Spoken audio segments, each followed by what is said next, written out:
My name is Jonathan Pearson. I am an artist manager, a tour manager, freelance festival producer, and kind of all of those different titles that you get in these industries. Mike said that I'm Crash Ensemble's tour manager. I'm actually their manager, which is a different thing. Sorry, John. So I manage primarily 3 acts. Basically, I've been set to a strict 6 to 8 minute thing here, so I'm going to try and go past as fast as I can. Basically, in my management thing, my main thing is artist management. I primarily manage 3 acts. The first one that takes up about 3 days of my week is the contemporary music ensemble Crash Ensemble, who are based in the National Concert Hall in Dublin. They are basically a group that play modern classical music.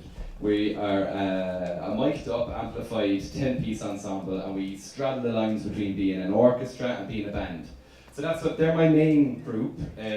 After that, I manage a band called This Is How We Fly, who are a logistic nightmare to manage because 2 of them live in Ireland, 1 of them lives in Sweden, and 1 of them lives in the United States. So they are quite difficult to manage, but they're worth it because their art is brilliant. And I manage a fiddle player called Caoimhín Radlig, who tours all around the world. He's best known as being the fiddle player from the band The Gloaming, who are a very well-known act. I've been working with him for a number of years. He's the founder of This Is How We Fly, which is how I got to know Caoimhín. And he is a burgeoning solo act himself. So other than that, I work with festivals around the country and beyond, and I've been on a number of tours. I've toured Crash around Ireland and the UK and Europe. I've toured This Is How We Fly twice in the US. Don't tour Caoimhín because it's just him and his fiddles in his car, so it's only for me. And then I do a number of tours around Europe. This is actually the first summer in 3 years that I haven't been on a big 6 or 7 week tour of Europe, which is fantastic. My most recent one was this time last year. I was on tour with the Icelandic electronic act Samaras. So that's a bit about me. I'm from down the road in Blackrock, and I split my time between Dublin, Cork and on tour. So that's it. Now, Mike, you can move on. Okay, touring. I'm going to talk about touring. Emma talked about it a bit. And she said all the right things. I'm going to go into a tiny bit more detail about the actual touring aspect because I believe that most of you here are musicians, and so this might be beneficial to you. Now, there's a difference between touring with a booking agent and without a booking agent. So, a booking agent, how to get one, what do they do? I'm going to talk about the difference between having an agent and not having one, where labels come into the touring equation, if you have a label or not, what they're useful for, what they're useless at. TMs is the next thing, tour managers, when you need one, when you don't need one. How to calculate the viability of a tour and the ins and outs of the tour itself. Mike. Yo. Okay, so booking agent. So basically, it could be one person, such as Emma running an independent company, which is fantastic, or it could be an agency. So when I go on tour with Samaras, I've been on 2 tours, one small, one big. They're with the agency group, which is the biggest agency in Europe. So basically, the benefit of having a booking agent is that they have extensive contacts in every city throughout Europe. The agent itself will book the dates in such a way that he will have an agent. Say if a venue owner or promoter in Galway can put you on the Tuesday but he can't put you on the Wednesday, he'll know someone else in Galway who can put you on the Wednesday. If he knows someone in Antwerp who can't put you on the Thursday, he'll try and get a Netherlands date on the Thursday and then get you into Antwerp on the Friday. The routing is a big deal. And also they have a lot of relationships with a lot of bands. Normally if a big agency could have hundreds of bands on their roster, and so they can use all of those relationships. They have the prior experience, they have fees, so normally a booking agent will take 10% of the artist's fee. It differs from here and there, but normally it's 10%, just for musicians who haven't worked with booking agents before, it's usually 10% of the gross fee. They also give advancing negotiations, so say if your fee is 250 quid, they might ask for 50% of that up front, so that you maybe get €125 into your bank account to help with booking cars, accommodation, this, that and the other. And how to get one, I don't really know. Most bands will never get a booking agent. It's a highly coveted thing. It's a lot easier to get a manager than to get a booking agent. Bands need agents before they get managers, I think. Although This Is How We Fly, a band like mine, they don't have an agent, so I work as a de facto agent. It's a tough slog to get a booking agent, but I'm not the person to tell you how to get them because I don't know. Mike. So, this is what I'm talking about when it comes to routing. Now, it's very small here, but this was the Samaras UK tour that we did, right? So, just trying to lasso the thing over here. So, basically, it went A, B, C, D, E, F, G. So that's quite a good route there, because I flew from Cork, I'd actually flew from Dublin. So I flew from Dublin to Leeds, and then it was kind of this, we had an off day between D and E, so we could stop somewhere in Wales for the night. It makes a big difference when it comes to fuel. Fuel is going to be your biggest cost after accommodation on a tour. Mike, could you go on the next slide there? And I think it will show the European route we went. Now this is the most beautiful sight to me that can be known. Like, look at this. It's gorgeous. It goes this way. So everything makes sense. It's literally Belgium, Holland, you know, blah, blah, blah, and then up to Denmark and then back down. Like, it was absolutely perfect. And then everybody, it finished in a major city, Paris. I was flying back to Cork.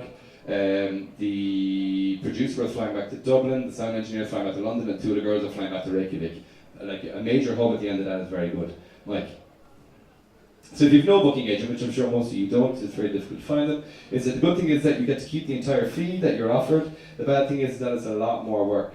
You've no contacts in the different areas or whatever, so you should start planning a big tour, whether it be in Ireland or abroad, 9 to 12 months in advance, because venues get booked up super, super quick, and if you can start a conversation 12 months, you'll suddenly find that it's 8 months out and you haven't booked anything. So that's a good way to do it. I see there's a few venue owners here, Owen from Cyprus and all that here, like they work with booking agents every single day, and the earlier you can put the date in the book, they're happier with you, you're happier with them, it's easier all around.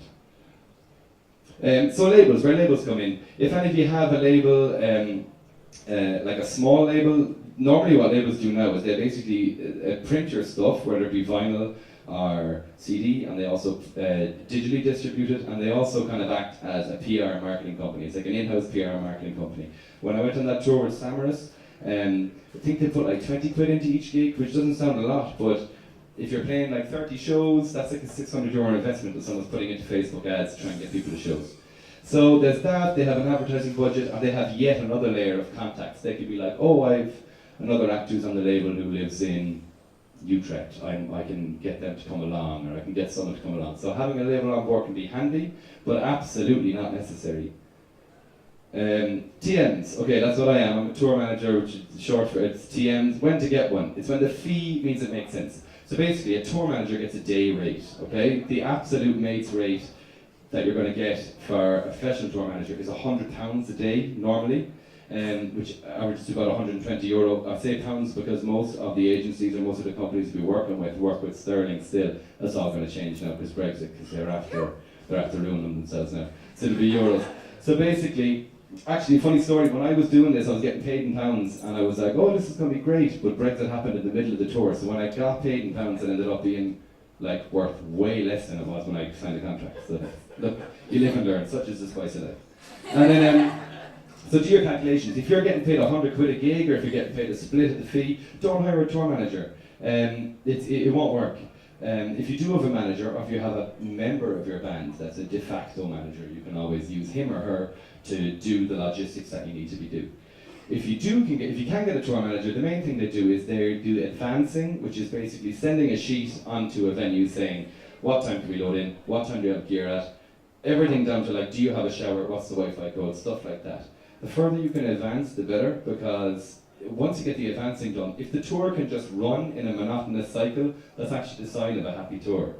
They also will book the car, the public transport, accommodation. Booking.com is a godsend for this because most of the places will allow you to cancel up to a week beforehand. So you can just book loads of places, and as long as you have a spreadsheet, you can cancel them with no cost. And also you have to be the therapist / best friend / happy smiley always person on the tour. That's the most important thing. Like, how to tour effectively independently. So make a band member the TM. Basically the person who drinks the least pints, the person who goes to bed first, the person who drives a lot of the time, they should be your TM. Calculate the fuel cost and route accordingly. A route planner is amazing for that in Ireland. If you're doing an Irish tour, you can clock in like up to like 30 places and it'll tell you how much your petrol or diesel will cost. Accommodations, hotels, hostels, floors, vans. I've done them all. Each one is less nice than the other, and if any of you want tips on how to sneak into a travel lodge afterwards, I have all the insider knowledge. PDs, that means per diems. I mean, if you get 100 quid and you want to set 50 quid of it aside for the band or for petrol, if you can each get a tenner, that would be great. Always get a fee. Now, I have that in capitals. There are some slight differentials to that rule. Like if you're playing a showcase or if you're doing something that can legitimately put your band in front of a lot of professionals, do it for no fee, absolutely. But if you're on a wide tour, you should be getting a good percentage or a fee. You should be looking for 65 absolute minimum percent, but normally 80, maybe 70, because the venue will have taxes, they'll have, in Ireland they have IMRO, like they have a lot of overheads.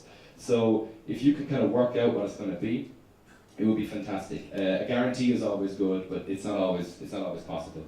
Merch will be your financial lifeline. Emma said it as well. People buy CDs and vinyl like on an impulse. They'd be much less likely to buy it when they wake up in the morning and they're hungover and they go, oh sure, look, I'll buy it next week. They'll never buy it next week.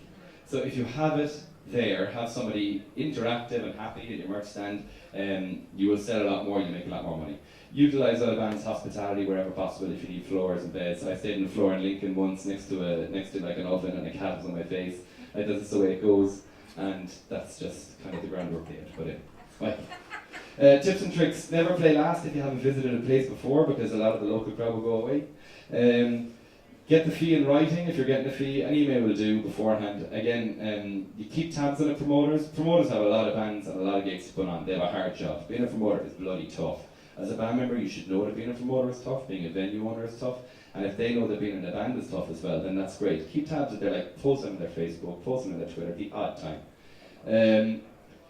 Check out the other bands playing beforehand and kind of reach out and say hello, open up a dialogue with them, and look for other promoters in the area and invite them if you have a guest list, because you never know, you might want to visit them again if you're a band that wants to start a career. Mike. So basically, I'm going to get to the end of this now, but I'm aware that you can only glean so much from me as speaking rather too fast with my really fancy white PowerPoint that doesn't even like do anything fancy like spin when I change the templates, but sure, look, this is it. So I do have advanced sheets, tour profit and loss templates, technical writers, hospitality writers, rolling income and expenditure templates, Mike. So I have a link here, GOO whatever, and I have this little Dropbox here that all of you can have if you want, if any of your touring musicians. It's it's the smallest link I could get, lads. Honestly, it was like Dropbox, it was a million things for that, so I got it to that. Mike, and if you can't get that there, you can contact me. My name is Jonathan, that's my email, that's my phone number. My Twitter handle is JohnLikeJumpers, which I'm aware is like a Twitter handle that a 7-year-old would give themselves, but I do like jumpers, and Jonathan Pearson was taken by an evangelical preacher in America. So that's best I could find. So the Dropbox link is there. I have it on my phone as well, if any of you would like to get it afterwards, and it'll give you like really blank templates that could make touring be a bit easier. Thanks a million, thanks Mike, thanks Correlation, thanks all the acts, and see you soon.